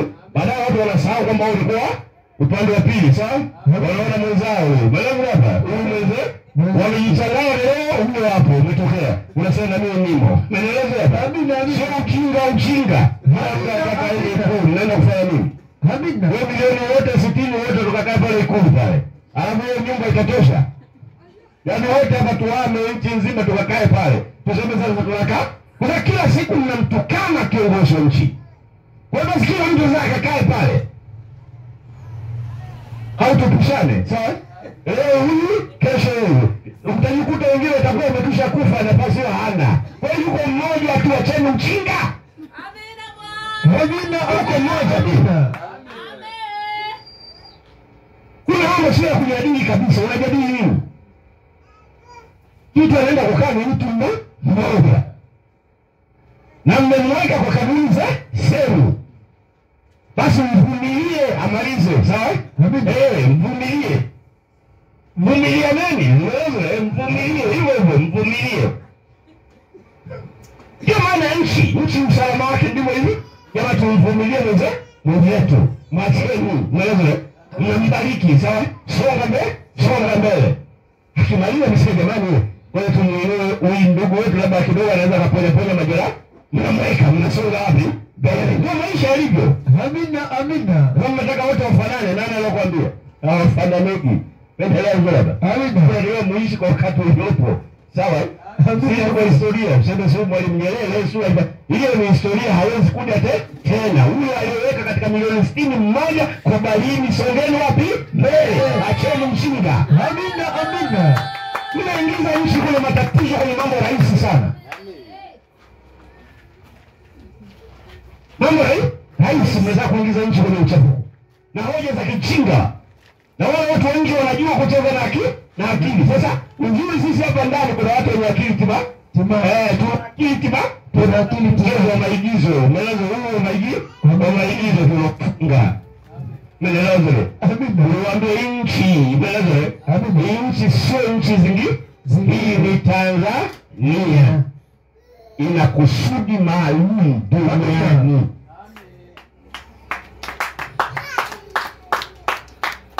Hatuna masiasa. Na huko mbele wanasiasa wataelewa jambo hili. Amina. Ndio tunakuwa wakali sana katika kuweka mambo ya kazi sawa. Tunahitaji nchi hii baki na heshima yake. Amina. Tunataka mataifa mengine wakati wanakuja kusikiliza Injili maelezo ya siku za mwisho, maelezo na baya. Wakati wanakuja na kuona nchi hii inaendelea vizuri. Maelezo na baya. Na wao wanabadilishana madaraka bila shida. Maelezo na baya. Na huo ndio uzoefu tulionao. Kubadilishana madaraka bila shida. Leo hamtaki kubadilishana madaraka bila shida. Maelezo anataka shida. Maelezo na baya. Hakuna kitu kama hicho. Lazima mpige mahali mkubali kuheshimiana. Na pale Ikulu anakaa mmoja basi. Hawakai watatu, ya 4, ya 5, wakai milioni 10 mmoja. Na wao mmoja akikaa pale Amina. Katuni ndio nembo ya nchi, sawa? Amina. Sababu zile. Amina. Kama ukishasema huyu sasa ndio mtaishia mahali mtapigana kama ulivyopigana Kenya. Vita imeisha wakajikuta wote, maelezo wakajikuta wote kumbe akili hakuna kunipigania nini sasa? Kwa sababu waliunda serikali nini ya umoja wa kitaifa, sawa? Amina. Wale pale mwanzo kwa nini msingounga umoja wa kitaifa? Kwa hiyo wakajikuta wote akili mimi nazungumza wazi hapa. Amina. Huwezi kulia watu zaidi ya 1000, maelezo hapa. Amina. Alafu unatangaza kuwa eti huyu alikuwa baba wa demokrasia. Wewe demokrasia gani wakati mauaji yametokea katika nchi? Amina. Sasa angekuwa mtu kweli wa siasa, maelezo. Alipoona ule mgawanyika angeambia jamani, mimi nimetambua ile vita kwa sababu ya usalama wa nchi. Ningemwona na akili timamu. Maelezo. Amina. Watu wamekufa ni watu 1000, sawa? Zaidi ya 1000. Haya, swali linakuja. Kijana aliyekufa ambaye hakuzaa mtoto. Amina. Ulijua ndani ya kiuno chake kuna watu wa namna gani kwenye nchi? Au yeye mtoto wake atakayezaa baadaye, sawa? Yule mtoto kwenye kiuno chake walijua kuna mtu gani kule ndani? Yamkini wamepoteza wanasheria wazuri, wamepoteza mainjinia wazuri, wamepoteza viongozi wazuri, kwa sababu ya hatima ya nchi, kwa sababu ya ujinga na kulea ujinga. Leo angalia kule, watu wanataka kuandamana, maelezo? Amina. Ni uenda wazimu uliopoteza. Sasa tabia za nchi zingine zisiingie hapa. Amina. Na hii inazungumza wazo, hatutaki mawazo ya hii. Amina. Kama kusoma elimu za dunia, sisi pia ni wasomi. Amina. Tumesoma. Amina. Unafahamu? Tumesoma Yesu. Kwa hiyo tumesoma. Wasomi wazuri sana. Na ukitaka kujua sisi ni wasomi wazuri sana, sisi hatukupokea nchi kwa vita. Tulipokea akili tu. Yule jamaa yetu aliyotangulia yule balozi alienda akakuta Uingereza pale, akamwambia sikilizeni, akapiga Kiswahili na Kiingereza changanya naye, ambaye anataka nchi. Balozi hapa vita, akili tu tunazo tokea mwanzo, tunazo. Amina. Baki mshinda sisi. Amina. Watu sio na akili ndio wanataka nini? Damu wanadai nchi kwa nguvu. Sisi tukudai kwa nguvu akili nyingi. Na hata hapa tunapita kwa akili nyingi. Katika ufunuo. Haleluya. Yesu ndiye ufunuo. Amina. Hatuwezi kuondoa, kuna mambo ya ajabu yanaendelea mpaka wanajiuliza. Watu watoa mifano kwenye nchi ambayo wao wenyewe wameshindwa. Sisi akili nyingi, sisi tulijalo tuende na makaratasi tu na ramani, sawa? Amina. Mheshimiwa alienda na yeye na karatasi na ramani tu pale, akamwambia ramani hii hapa. Akawagonga pale, akamwambia mmeona hii mpaka uko hapa, sawa? Hii ramani mlikosea Kenya hapa. Sasa leo hakikisha kwamba sura mwanadamu ndani inatoka. Yesu alimpa kazi hiyo. Chora hapa sura mwanadamu ndani inatokea na kazi maalum. Waingereza wanakaa kusema wewe unaonekana una akili nyingi, ambaye ni kweli. Si nimesoma kwenu hapa. Nilikuja kusoma hapa masters. Naomba uhuru hapa. Naweza? Kiingereza kile cha ndani kabisa. Waingereza wakamuelewa, wakamwambia saini hapa. Pata hapa jamaa akachukua kopi yake, wewe safari. Balazo hapa. Watu ambao hutumia akili walimwaga nini? Damu, na mwagaje damu. Tumia akili unazo. Amina. Kuna watu wao wanakwambia nchi fulani na akili sana. Sisi tunazo akili nyingi tokea mwanzo. Amina. Kwa maana leo injili ya mwisho, unasema inakuja katika ushuhuda. Amina. Huwezi kuwa mhubiri wa injili unakuwa huna akili, hata akili ya kawaida huna. Haya moja nimeshaona ujui. Unaambia watu kuanzia mwezi wa 7 mpaka mwezi wa 11 nchi imekombolewa. Swali linakuja, wakati jamaa anaenda kudai ile karatasi kwa kutumia akili, wewe umemdharau yule. Yeye ni mdharau yule, bado akili huna. Na tubu huko ulipo, tubu nini? Tubu dhambi, kwa sababu umepoteza akili, umepoteza maarifa ya Roho Bwana. Amina. Tumetumwa duniani, sawa? Lakini alituondoe kusisi kuwa raia wa nchi. Amina. Katika ruani ya mambo. Amina. Kwa maana Biblia inasema Yesu anakuja kuokoa watu kwenye kila lugha, taifa, jamaa na kabila. Anawakuta watu kwenye mataifa yao. Amina. Hii haituondoe sisi kuwa sehemu ya nchi. Amina. Lazima tuwe na shabaha ya usalama wa taifa hili. Amina. Katika ushuhuda wa kweli katika injili. Amina. Haiwezi kukuondoa kwa sababu mhubiri wa injili unahubiri bado ufalme unakuja. Haikuondoa kutoka kwenye ruani sasa. Amina. Hata Tanzania itakuwepo kule, au mjini. Nchi watu kwa kila lugha, taifa na jamaa. Watanzania tutakuwepo, Wakenya watakuwepo, Wanyarwanda watakuwepo. Kila watu watakuwepo. Yesu anakukusanya, labda nao nafuta historia zetu, tunaingia katika wazo kuu la Mungu katika ufunuo. Amina. Sasa hiyo hawezi kutuondoa katika shabaha hiyo. Ndio nawafundisha hapa. Ili mchue namna ya kuwa.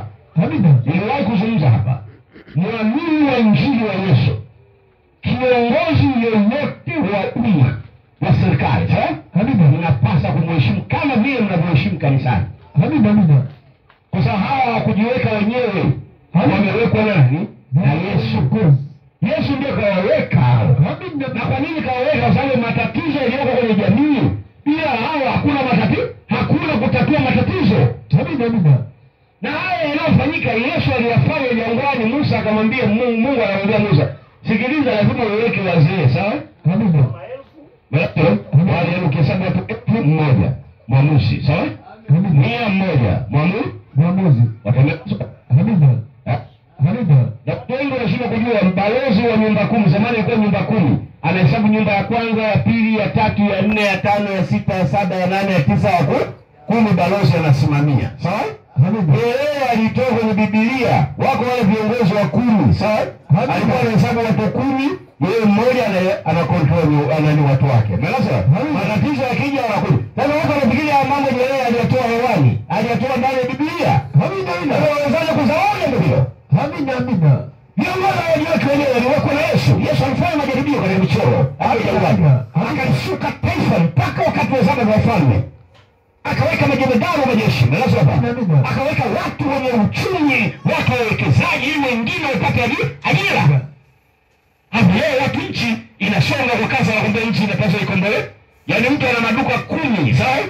Ya furniture ya nini ana mamilioni ya hela anatoka hadharani anaambia watu nchi haijakombolewa. Wewe akili una. Akili ni huna. Nchi haijakombolewa. Huyo niuliza nchi haijakombolewa. Mchungaji anatembea gari nzuri, na anajua rofa, sawa? Melelewa amejenga nzuri, maisha yanaenda. Na ana biashara mengine kafungua kwa jina la Yesu, melelewa. Na serikali haijamuuliza. Na serikali imeenda mbali zaidi, imesema jamani makanisa tunafuta kodi, hawataki kodi ya 100. Melelewa. Kwa nini hawa wenzetu? Melelewa. Ndio serikali inachofanya, hawa wenzetu wanachokifanya ndio sisi tunachokifanya. Tofauti ni kwamba sisi kwenye siasa wao wapi kwenye imani, basi tuondoe kodi walipi. sasa bado mnatokana sasa nchi ya kombolewa. Wewe akili una kabisa aje? Wewe akili una, akili ndogo tu moja kisha moja huna. Tubu dhambi toka kwa Yesu. Na kemea haya kwa ushahidi. Wanasema watu wacho shinga. Wewe leo kusema kuna mambo yanayoendelea, kuna hiki, lakini kuna yako mambo ambayo unapaswa kumfuata mfalme. Mhubiri wa Injili sio mwanasiasa. Tutakwenda kwa siri kumwambia mfalme kuna 1, 2, 3. Aidha watu wako wa chini wanafanya, sawa? Yes. Yesu anasema. Unatoka unaitisha habari, unaanza kutukana sasa. Melezo, kumbe ndani yako una Shabana wewe siku moja uwe rais wa nchi. Alafu umeandaa ubiri wale manabii feki, sawa? Wanatoka wanakwambia fulani nabii, yaani wanamtania sana ubiri mwenzao. Fulani ndio next president, ndio rais ya uenda wazimu kabisa. Yaani nyinyi wachungaji wa sasa ni ukichawi uliopitilia. Yaani wewe unatoka na habari yako, umeandaa pumbavu wenzako, sawa? Hapa mimi nawaita wapumbavu. Simelewazwa. Unabii wa uongo. Wanasema fulani nani? President. Next president. Kumbe mmeandaa siri zenu za siri tunazo. Melelezo hiyo. Hakuna next president. Melelezo kama ni next president. Vua vazi la uchungaji, amia upande ngapi? Wa pili kapambane nao. Melelezo baba. Kujua moja upumbavu wa kichinga tutakani. Manabii. Mmoja anakuja anakwambia kuanzia mwezi wa 7 mpaka wa 11 nchi imekombolewa. Imetoa ukiangalia video anasema Elia kama Elia alienda kupindua nchi. Uchinga huo. Elia alipindua nchi. Uenda wazimu. Waache uchinga mara moja. Wasitumie majina matakatifu ya Mungu mkuu. Hapo matakatifu. Watu watakatifu waliomaliza kazi kwa ushuhuda wa Mungu. Kwenye hoja ya rahisi sana, yaani itimbaka sasa tuone mwezi wa 11 kesho kutwa. Tuone nchi imekombolewa. Alafu mimi nitatoka hadharani nitamhoji. Naomba bwana wewe unasema 1, 2, 3. Haya nchi imekombolewa. Wewe muongo. Tubu dhambi. Tubu nini? Tubu na usubiri tu kwa sababu nimeshawadhibiti roho, sawa? Na wasubiri sasa. Mwezi wa 11 jamaa kasate pa wewe atakayechagua mtawaza.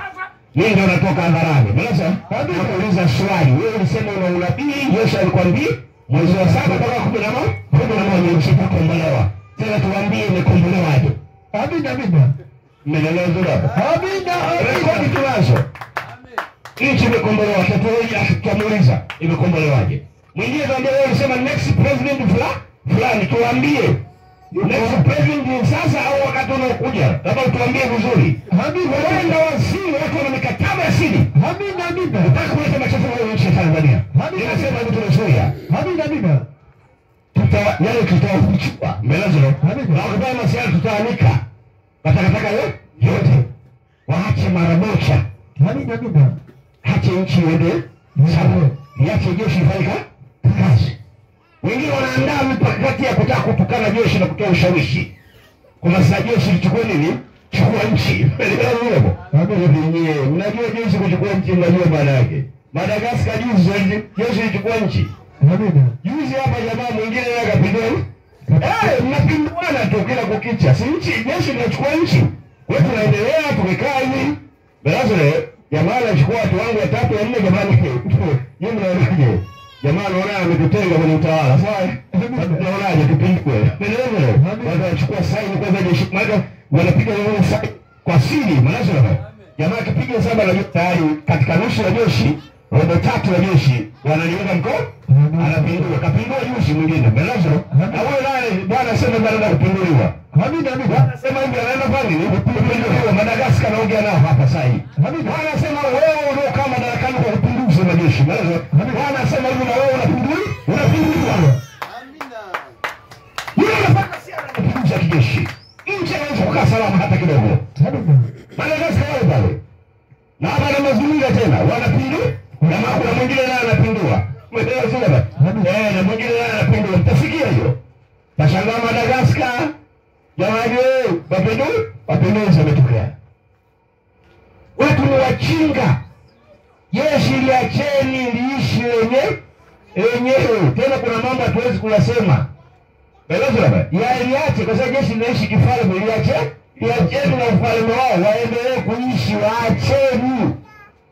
Nifaidikeni ile uwezo wao wapigana kulinda mipaka lakini muache. Siwaguse. Ukiona wamevaa makombati ya kulia Amina, kazi mnayofanya tunaikubali. Songa mbele.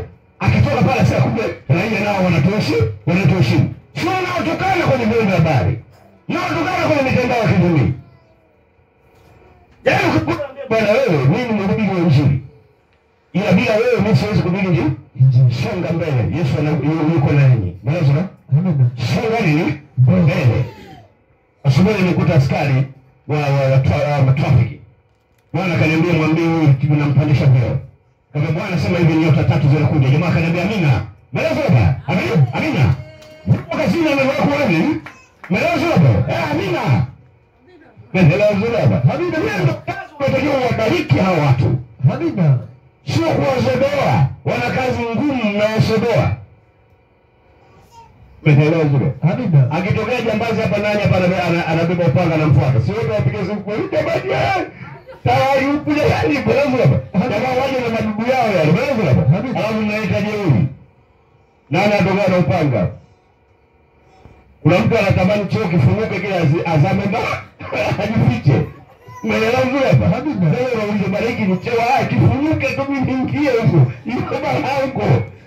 Wale majambazi ndio kwanza wanakoki. Melezoba. Hao wanakwambia sasa wewe wenu mpige simu. Melezoba. Hapo mnaita jeuri hapa. Leo mnaishi kwa amani. Leo simuona yale mambo ya miaka nyuma leo. Majambazi kila kona. Mnakumbuka? Au mmesahau? Ilikuwa saa 11 kama sasa hivi. Unaelewa? Kila mtu yuko nyumbani. Tena nyumbani kwenyewe uko ndani na unasubiri kwamba itatokea mtaa gani. Unaelewa? Mtaa huo kwetu au kule. Unaelewa hapa? Leo mnaishi kwa amani. Polisi wanafaa wana vyombo vya kisasa vya usalama. Unaelewa? Na kufuatilia nyendo za siri. Leo naishi kwa amani mnawatukana. Uenda wazimu huo. Unaelewa? Tunamgeuka. Hai ni mafunzo maalum. Unaelewa? Bwana ushuhuda sana chini kutoka kwenye maskani mbele ushuhuda sana. Kutoka jiji la Arusha nchini Tanzania. Kama maonyo maalum kuhusu nchi ya Tanzania. Acheni mambo ya hovyo. Acheni mambo ya hovyo. Wahubiri wa Injili mliopasa kusimama katika kweli ya Yesu. Mnaelewa? Acheni kuleta machocheo ambayo hayana maana. Tubu dhambi kwa Yesu anarudi moja kwa siku hizi. Jumbe hizi ni jumbe za mnaso siri au mvuto siri. Mwamba mashuhuri Yesu anaachilia maonyo maalum dhidi ya Tanzania na mataifa mengine ya Afrika kwa juu madhara. Mnaelewa? Na kutokuheshimu utawala uliopo. Mnaelewa? Nini kinaenda kutokea? Mnaelewa? Tubuni dhambi, rekebisheni mambo haya. Sauti ile neno Bwana Yesu Kristo. Je, Mungu mkuu Yehova wakati wote tuna katika Mungu mkuu. Amina. Shalom mashuhuri Yesu. Hiyo Yesu makofi kwa ajili ya familia. Lazima tuweke msingi sawa katika wokovu. Kila mtu apate kujua mambo haya. Watu wengi wanafikiri Injili ni ujinga. Huko mbele tutafanya mambo mengi sana kwa ajili ya kusaidia mambo hasa kwenye eneo la jukwaa la Injili. Ili wahubiri warudi kwenye kweli. Leo unakuta mpaka wahubiri vijana wanaibuka, wanafikiri ukiwa mhubiri ni kushambulia utawala. Utawala. Kitu ambacho sio kweli. Injili ni kuharmonize mambo. Kuweka mambo sawa. Yes. Kwa ajili ya kusaidia nchi isonge wapi? Mbele. Tuna dhamana ya usalama wa nchi pia. Sio kwa kwenda kusoma vyuo vya usalama. Na hapa ni wenye serikali nyingi sasa hivi wanajaribu kuchukua ubiri wa Injili wanawapeleka au viongozi wa kidini wanawapeleka vyuo vya kwenda kusomea masuala ya usalama. Sikiliza, usalama wewe, yani usalama wa mhubiri wa Injili kama mtu wa usalama ni kupata maono kutoka nani? Kwa Bwana na kuiambia serikali kwa siri. Hiyo ndio mimi najua. Wao mgogoro unakuja mmewapeleka vyuoni sawa? Wamekuja na wao wanajiona kwamba kumbe na sisi na wao ni sawa. Sasa kumbe kula wakufundishi yote wanakupa tu ABC na wewe kutoka unafanya na wewe mwenyewe. Umeelewa? Wewe unaweza kusema chochote uende wazimu. Heshimu viongozi. Asema mambo mshauri nani? Yesu mfunuzo mambo. Haya maoni maalum. Umeelewa? Amina. Yesu mwache Injili Biblia mhesabu yake katika ufunuo. Amina. Barabara zote baya. Amina. Na mwisho niendelea kusisitiza serikali maendeleo za Afrika waondoe masuala kwa hiyo mhubiri wa Injili wewe uende kusoma. Sawa? Amina. Unasomea theolojia. Nikitoka kwa mimi na master ya theolojia au PhD na mimi ni mtu wa hoja tu. Bado tunahojiana kwenye ndio madhara yanayokuja. Iache Injili kutoka kwa Yesu. Uvuvio wa roho. Unapoingia ndani ya watu mtu hawezi kuwa nani? Kuwa kutokana utawala uliopo. Umeelewa? Kwa sababu ule uliopo umewekwa na Yesu, lazima atauheshimu. Amina. Barabara zote. Amina. Tunadhambi gani? Bwana wa Yesu anauli. Amina. Barikiwe sana.